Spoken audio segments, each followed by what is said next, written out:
The United Nations is of course an organization of member states. It's an intergovernmental organization. It's based on the agreement of resolutions, whether through the General Assembly, that are adopted and eventually grow to become international law, and some of them become conventions that are acceded to by member states, and then they become laws into those countries. Due to the nature of the organization, of course, there would some who would say that General Assembly resolutions are not binding, but by being the expression of the will of the majority of member states, they gain international legitimacy. So from that perspective, member states are inclined to go along with the resolutions because that is in line with the majority vote, or what becomes a consensus.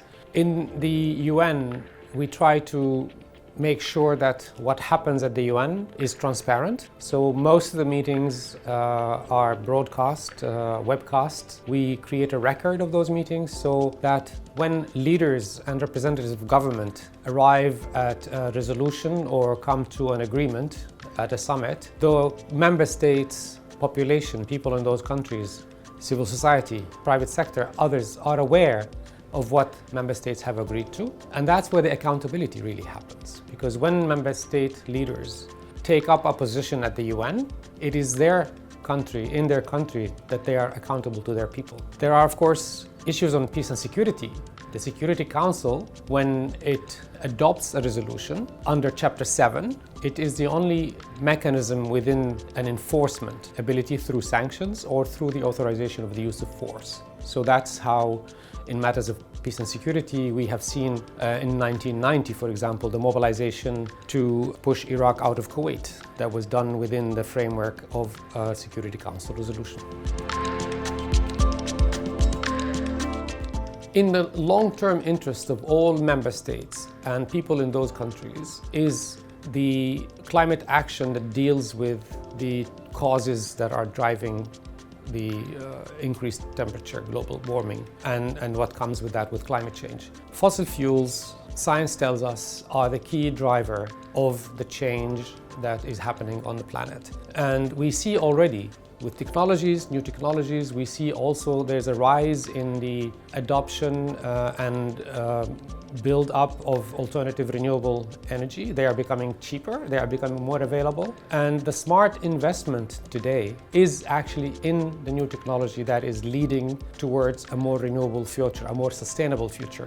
If you look at the work of the Intergovernmental Panel on Climate Change, which includes the work of thousands of scientists and their conclusions about what is happening on the planet, and we see January this year was the hottest January on record.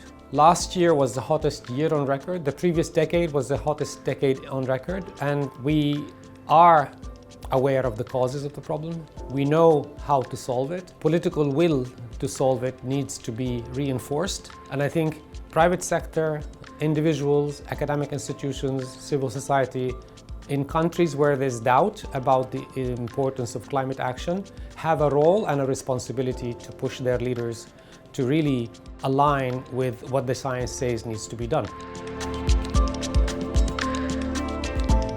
I think the whole concept of applying the brand evaluation to nations was something that came across in the work of the Global Soft Power Summit. I think the notion that countries and nations can promote their own ranking in the Global Soft Power Index by utilizing, investing more in the reputation of their country as a place to invest, to visit, in investing more in their own people, is a way that will actually get us to a place where we can achieve the objectives of the United Nations. And I think soft power has proven to be a more lasting power that will create us conditions that are for lasting peace. Hard power historically has not always worked. It may have worked in the short term, but in the long run, to win long-term success and peace and be sustainable, you need soft power, and soft power comes from investing in people, investing in science, and investing in good ideas.